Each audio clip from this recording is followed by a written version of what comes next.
Muy buenas noches a todos. Qué bueno que nos están acompañando. La idea de hoy era presentar algunas imágenes de algunos pacientes de hombro posquirúrgico.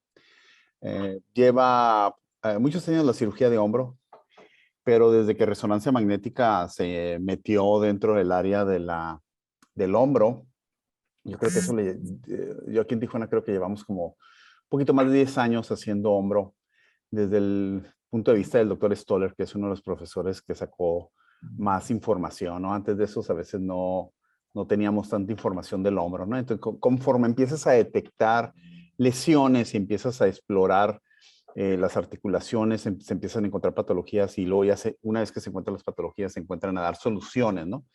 Entonces, ortopedia con la ortopedia y cirugía artroscópica ha mejorado muchísimo todos los años que llevan la artroscopía y cada vez hay doctores súper hábiles para poder hacer diferentes tipos de cirugías. Las primeras cirugías que nosotros veíamos eran del tiempo que venían pacientes de San Diego, que venían de Los Ángeles ya operados y como todos ustedes saben, todos esos pacientes vienen mucho con nosotros aquí a Tijuana a buscar segundas opiniones y eso. Y entonces empezamos a ver todo este tipo de artefactos metálicos dentro de la articulación.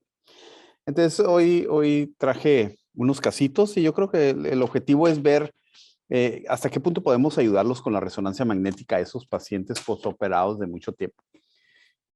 ¿Okay? Oh.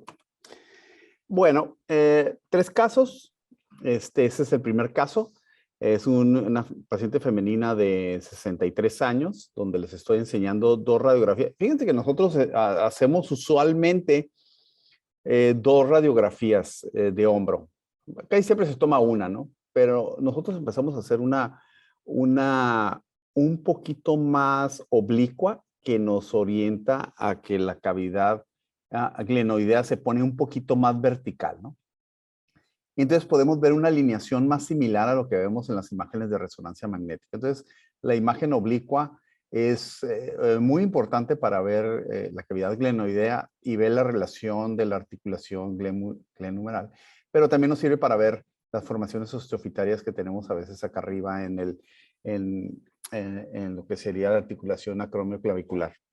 Me gusta y siempre me peleo con mis técnicos de que debemos de hacer las 2 proyecciones como una forma de rutina y esto ha llevado a que podamos mejorar en la calidad de los diagnósticos, ¿no? Los radiólogos somos a veces dependientes de los técnicos que están trabajando y algunos técnicos a veces tienen algunos vicios o qué sé yo, ¿no? Entonces, el trabajo diario es educar al técnico en lo que uno quiere interpretar, ¿no? Como esto es una patente, o sea, cada quien interpreta según los cánones, lo que estamos viendo todos los días y lo que hemos estudiado, pues ustedes a la hora de firmar, eso es una patente, ¿no? Ustedes tienen derecho a expresar lo que están viendo, lo que están pensando que el paciente pueda tener, ¿no?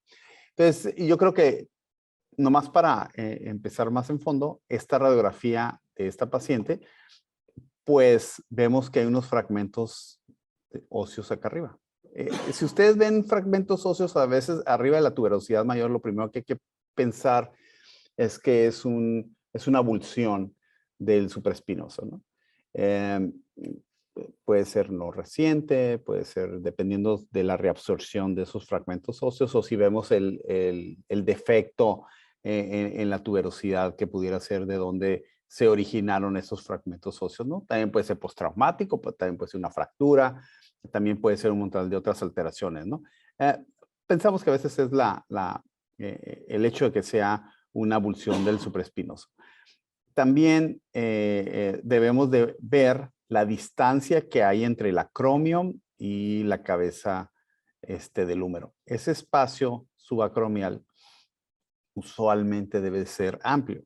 Y en este caso realmente no tenemos un espacio, ¿no? Se ha perdido completamente el espacio subacromial y eso hace que la cabeza del húmero, cuando el paciente hace algún movimiento, golpee a la parte inferior del acromio y eso produce una contusión ósea constante, ¿no?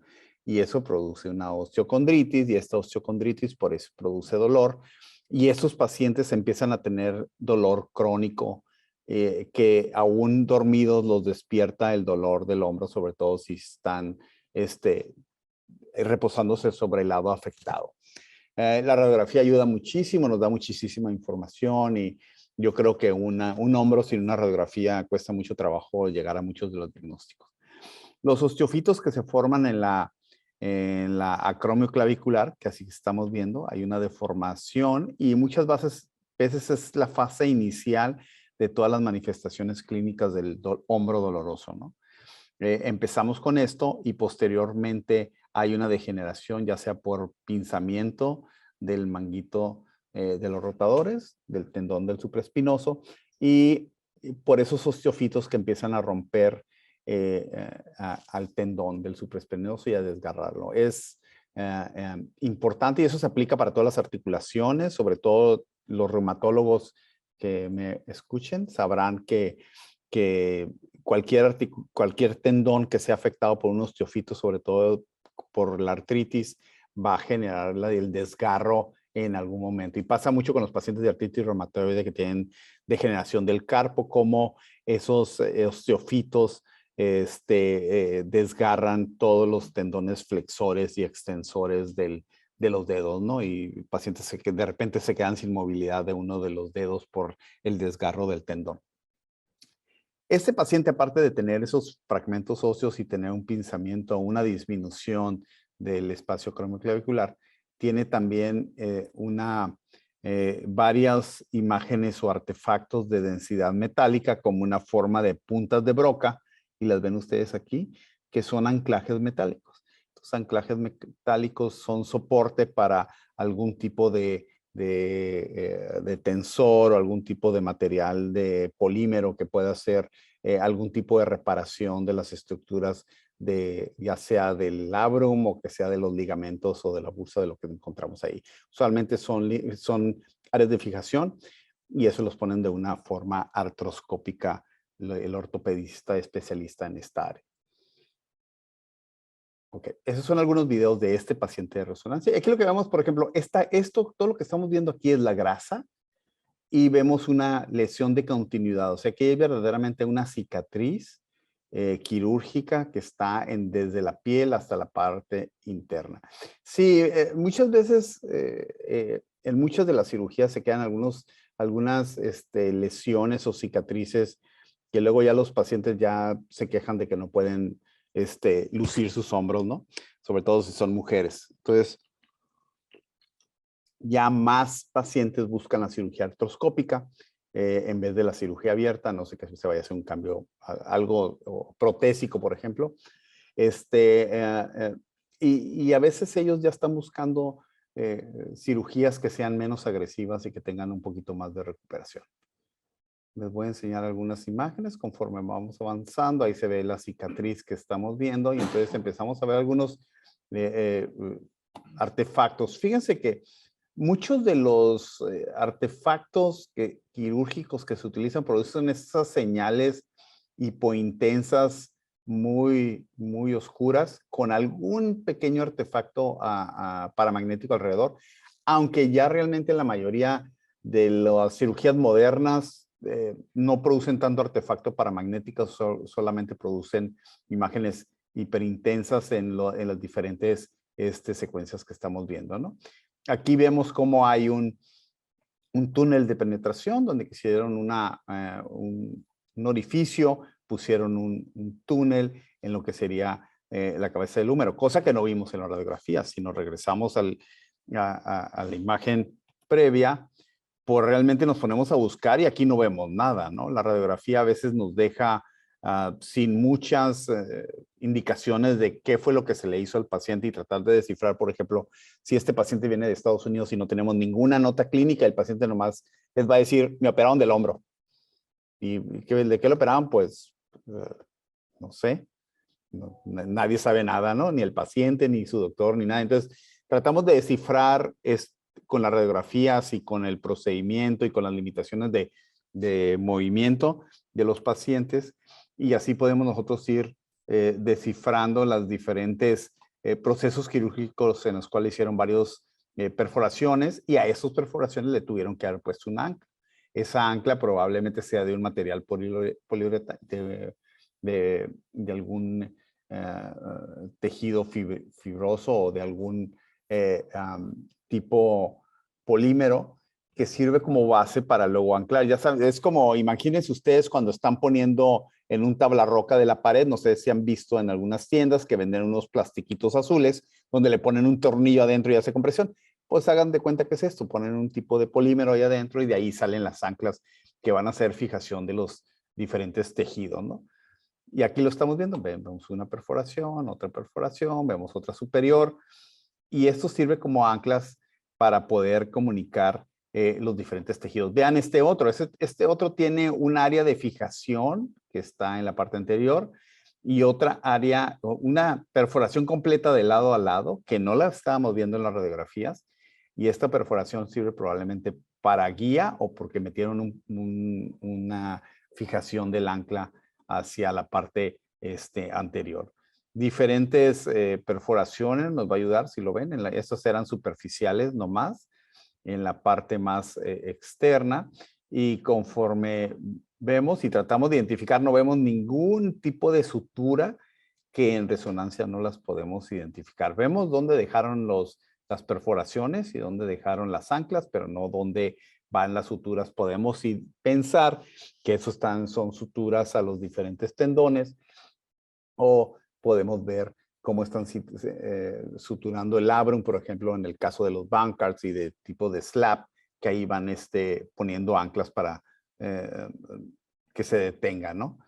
Conforme vamos más para atrás, aquí estamos viendo ya parte de la cavidad glenoidea, cómo se ve erosionada en alguna parte, pero aquí estamos viendo ya una perforación, estamos viendo otra perforación, otra más acá arriba.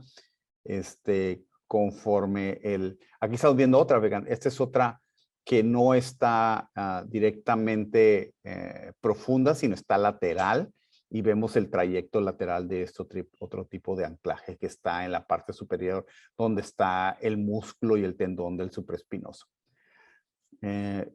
Conforme nos vamos viendo más, aquí vemos otro en el borde.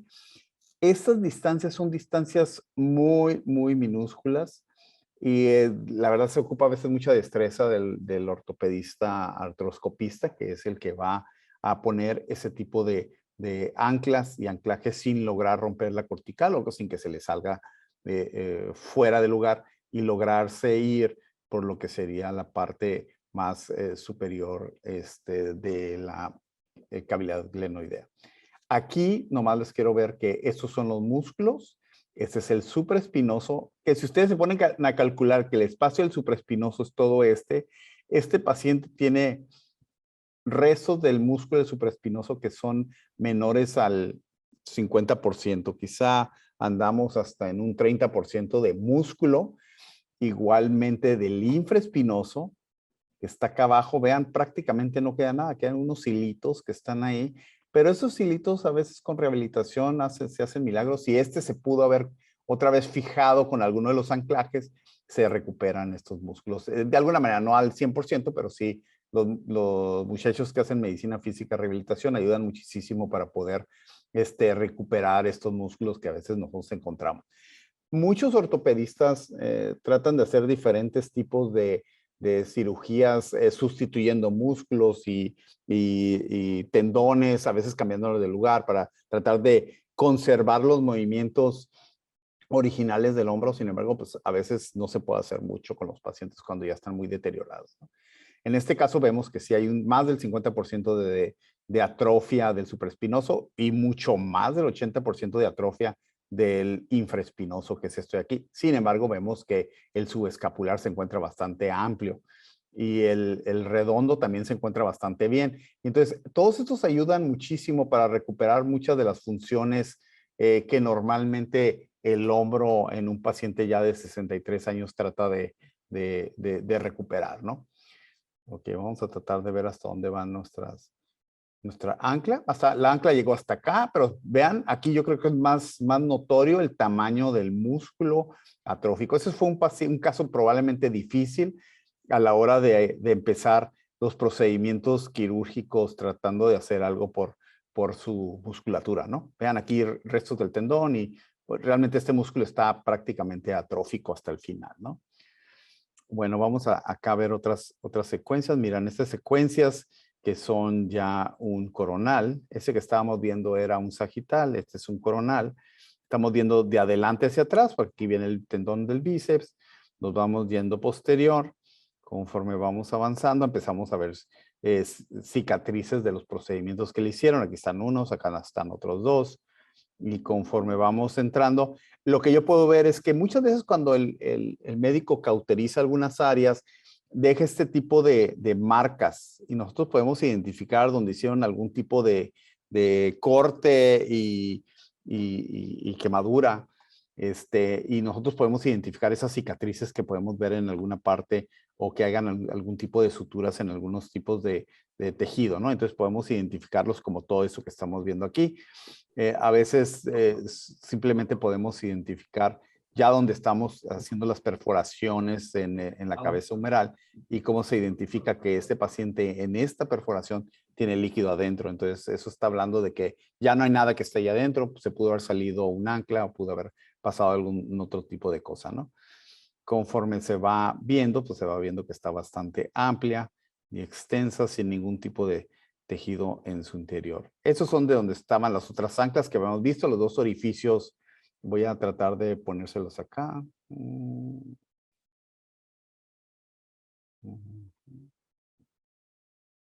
Miren, aquí están. Ok, son estos de acá. Ok, estos tres perforaciones que están acá son estas que estamos viendo en la parte muy superficial de la parte superior y externa de la cabeza humeral. Igualmente estamos viendo cómo está la perforación transversal que habían hecho. De lado a lado aquí está, viene para acá y se viene hacia el otro lado. Y conforme vamos avanzando, vamos viendo cómo hay un área de esclerosis. Aparte de las perforaciones, ya hay un área de esclerosis. A veces la podemos ver como que ya estuviéramos en algún tipo de lesión dentro de lo que sería el hueso. Algo importante que es importante para todos ellos es de que la densidad del hueso, qué tan sólido, qué tan conveniente está con la densidad ósea para que soporte todo este tipo de procedimientos. Y obviamente conforme estamos viendo aquí que hay algunos otros tipos de suturas, tratando de ampliar la bursa cuando se metieron aquí en la parte de supraespinoso, ¿no? Conforme vamos avanzando, vean todas estas cicatrices que son evidentes y nosotros podemos identificarlas claramente. Ustedes las están viendo, porque yo también las estoy viendo, que hay múltiples cicatrices en todo el camino donde se hicieron los diferentes procedimientos para entrar y a explorar el paciente y hacer una reconstrucción lo más anatómicamente posible, ¿no? Si obviamente si el paciente no tiene tantos tendones, se trata de recuperar al máximo con lo que tenemos, ¿no? Entonces aquí estamos viendo ya parte del tendón del supraespinoso, donde viene al anclaje. Aquí no alcanzo a ver si esto es una fibra muscular o si es una línea de polímero que haya sido ancla hacia la parte donde estuviera el tendón, ¿no? Sí, yo creo que sí identifican una tirita muy delgadita que es importante para detener al tendón del supraespinoso. Conforme vamos más hacia el otro lado, vemos como sigue habiendo anclajes, pero principalmente sigue habiendo derrame en este paciente, ¿no? La peor catástrofe que le puede pasar a un paciente posoperado de una cirugía artroscópica importante, de muchas horas, de mucho tiempo dedicado, minúscula, es infección o trauma. Si ese paciente se vuelve a caer en el hombro después de una cirugía, la verdad, todos lloran, más el paciente. Fue el cirujano que lo hizo también, pudiera ser, ¿no? Yo creo que el cirujano que lo hizo. Ok, otra, esa secuencia me gusta más. Esta es una secuencia de supresión grasa. Estas secuencias de STIR, aunque a veces mis técnicos cuando ven un paciente posoperado tratan de a veces decir, bueno, si el paciente lo operaron hace 10 años, probablemente traiga mucho metal. Entonces, viendo las radiografías, ellos consideran, bueno, ¿este paciente trae mucho metal o no trae metal? Entonces, es tan importante la radiografía dentro de la resonancia para poder empezar a hacer una resonancia del paciente posquirúrgico de hombro, para poder identificar qué tanto metal tenemos, ¿no? Si tenemos mucho metal, No podemos saber si es ferromagnético con las radiografías hasta que no lo metemos al magneto. Entonces, empiezan mis técnicos a tratar, si ven muchas imágenes metálicas, empiezan a hacer secuencias T2 y secuencias T1. Entonces, uno empieza con T1 y T2. Si mete supresión grasa, a veces produce muchos artefactos, como lo vamos a ver ahorita con otro paciente.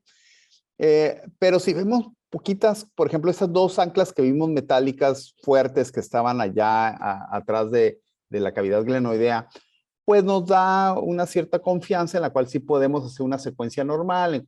Usamos un fast field echo y usamos secuencias de supresión grasa STIR o secuencias PD, que nos va a ayudar muchísimo para poder identificar la supresión grasa y ver más edema y más complicaciones de los procedimientos quirúrgicos. Entonces, recuerden eso, yo empezaría siempre con una radiografía. Yo empezaría con las dos que normalmente hacemos, que son la P y la oblicua, y eso les va a ayudar para ver dónde están los diferentes tipos de lesiones, y a veces se sorprenderían la cantidad de cosas que la radiografía les puede dar de utilidad a la hora que lo traspolan dentro de la resonancia. Yo creo que en el futuro vamos a tener algunas técnicas de fusión de radiografías con resonancia de hombro o con cualquier otro tipo de resonancia que nos ayudará a traspolar todas esas lesiones que tenemos en los pacientes, ¿no? Entonces, aquí en esta otra, que es una secuencia ya de fast field echo, que ya vemos evidentemente cómo están los anclajes de diferentes intensidades, vemos todas las cicatrices que estamos viendo, y conforme vamos avanzando, pues vamos tratando de ver dónde está el supraespinoso. Aquí está el supraespinoso, y si nos regresamos un poquito, vemos que hay unas líneas minúsculas que son estas de aquí, que son los puntitos estos, que van orientados hacia este pequeña ancla y hacia esta otra ancla. Y conforme vemos, lo que el cirujano quiere ver es que si está rota o no está rota. Y aquí sí se ven que sí se ven que están ahí las poleas y que se van extendiendo hacia el músculo que está súper chiquito. ¿Okay? Algo es algo. Con que esté una, dicen que ya con eso funciona. Bueno, conforme vamos viendo nosotros esto, tratamos de identificar un poquito más de eso, y yo aquí pudiera decir que aquí tenemos parte de lo que sería el supraespinoso, los restos que quedan hacia el área de anclaje. Okay. Aquí está el hoyo muy grande que habíamos visto de la perforación. La verdad no entendí por qué tenemos esta perforación tan grande. Pensé que a lo mejor habían hecho un troque para tratar de sacar una guía de lado a lado, dar un poquito de fortaleza al húmero. Pero aquí vemos un pequeño fragmentito. Esto sí pudiera ser un fragmento de polea. Y aquí obviamente, ¿se acuerdan de los fijadores de tornillos que se ven en la tabla roca? Pues aquí los tienen, mire. De algún lado apareció esos fijadores, ¿no? Estas anclas que están vistas completamente en diferentes partes de lo que sería la cabeza del húmero, donde van a fijarse las guías que van a seguir para fijar el supraespinoso, como en este caso, ¿no? Ok, estamos viendo el supraespinoso, estamos viendo cómo hay líquido, cómo estamos con un derrame extenso, como aquí tuviéramos algunos fragmentos, hay líquido alrededor de una de las anclas, eso no es muy bueno, y tenemos algunos fragmentitos que se encuentran alrededor. Okay. Vean, aquí tenemos los restos de los músculos, de los tendones que vienen hacia el área de la inserción, que yo creo que este paciente estuvo bastante trabajado para lograr todo este tipo de procedimientos, ¿no? En una situación artroscópica. Aquí es un recordatorio más o menos de lo que estamos viendo. Y este es el axial. Ya una de las últimas imágenes de este paciente, cómo estamos viendo lo que sería el húmero. Vamos de abajo hacia arriba. Conforme vamos subiendo, estamos viendo el tendón del bíceps. Conforme subimos, llegamos hasta donde está parte de la cavidad glenoidea. Vemos una deformación y un osteofito en la parte anterior. Y conforme vamos, aquí era donde teníamos parte de lo que sería el ancla esa que vimos metálica. Vemos esa perforación. ¿Se acuerdan que la habíamos visto en las otras secuencias? Aquí está. Con esas secuencias de supresión grasa brilla muchísimo el líquido y es muy, muy fácil identificar todo este tipo de lesiones que tenemos con líquido adentro, ¿no? Que pasa de lado a lado y se va yendo al resto de la articulación. Y conforme estamos viendo en las diferentes posiciones, vemos cómo están los anclajes aquí y cómo está el artefacto metálico. Este es el aro que hace el artefacto metálico de las diferentes, podríamos decir, anclas de fijación. Tenemos un labro muy delgadito. No creo que le hayan hecho mucho. No vi más que las fijaciones esas que están aquí, que probablemente era para tratar de salvar un poco el labro, pero lo estoy viendo sumamente delgado. A lo mejor ya cuando llegó el paciente con el médico ya no vimos tanto de dónde se pudiera recuperar, pero aquí estamos viendo parte del resto del labrum anterior y el labrum posterior, ¿no? Conforme vamos acá arriba, aquí prácticamente no hay labrum, un resto anterior que queda, la fijación que habíamos visto en la cabeza humeral y el derrame, ¿no? Veo un derrame extenso, y pérdida de mucho del labrum. Yo creo que esta cirugía trataron de hacer algo bastante heroico para tratar de recuperar a esta paciente y tratar de darle una mejor calidad de vida. Esa es como se ve ya las secuencias. Y si ven, yo creo que aquí es evidente cómo se ven las fijaciones. Ajá. Aquí están todas las fijaciones, ¿ok? Yo creo que esto es más que evidente de que yo creo que a alguien que fue al Home Depot se le ocurrió inventar ese tipo de fijaciones. Aquí están. Yo creo que es evidente, ¿no? Aquí están. Y no está mal, o sea, todo funciona. Ok, ahí está. Bueno, obviamente, como todo radiólogo, tengo que decir que tiene cambios postquirúrgicos. Lo que hizo el cirujano muchas veces es un acto de fe y lo ven dentro del confesorio. Es difícil a veces traducir todo lo que hizo un tercero y tratar nosotros de traspolarlo a una realidad, tratar de identificar lo que hizo alguien. No siempre escribe una guía de todo lo que pusieron y dónde lo pusieron y cómo debería estar para poder ayudarles a ver si se abulsionó uno, a no ser que esté prácticamente abulsionada el ancla, lo podemos identificar. A veces sí veo unas que estén parcialmente salidas y lo digo, no, pues se está saliendo, ¿no? Que tenga líquido adentro, también puedo pensar que ya se aflojó y que se está saliendo. Si el paciente me dice que ya se cayó después de eso, pues sí, si el paciente dice que, oye, tengo la herida, se me inflamó y me molesta, y tenemos derrame bursal y tenemos edema en la herida quirúrgica, pues yo lo mando a hacer esto, un gamagrama con ubiquicidina. El gamagrama con ubiquicidina es 100% sensible para cualquier infección. La ubiquicidina se fija, no me pregunten cómo, porque es algo de medicina nuclear, se fija a las moléculas de las bacterias y lo hace que brille. Y no brilla si es simplemente inflamatorio, nomás brilla cuando tiene infección. Un gamagrama normal sí va a brillar por infección, va a brillar por trauma, va a ser postquirúrgico, por recambio óseo, por todo eso, ¿no? Pero cuando es por ubiquicidina, ese nos dice si es infeccioso. No es barato, pero sí les va a decir que tiene una osteomielitis fácilmente o que tiene una bursitis o que tiene todo eso. Entonces, en este paciente yo lo recomiendo porque tengo demasiado derrame, el paciente estaba molesto de su articulación, no sentía algo bien. Y sabemos que tiene el antecedente quirúrgico, ¿no?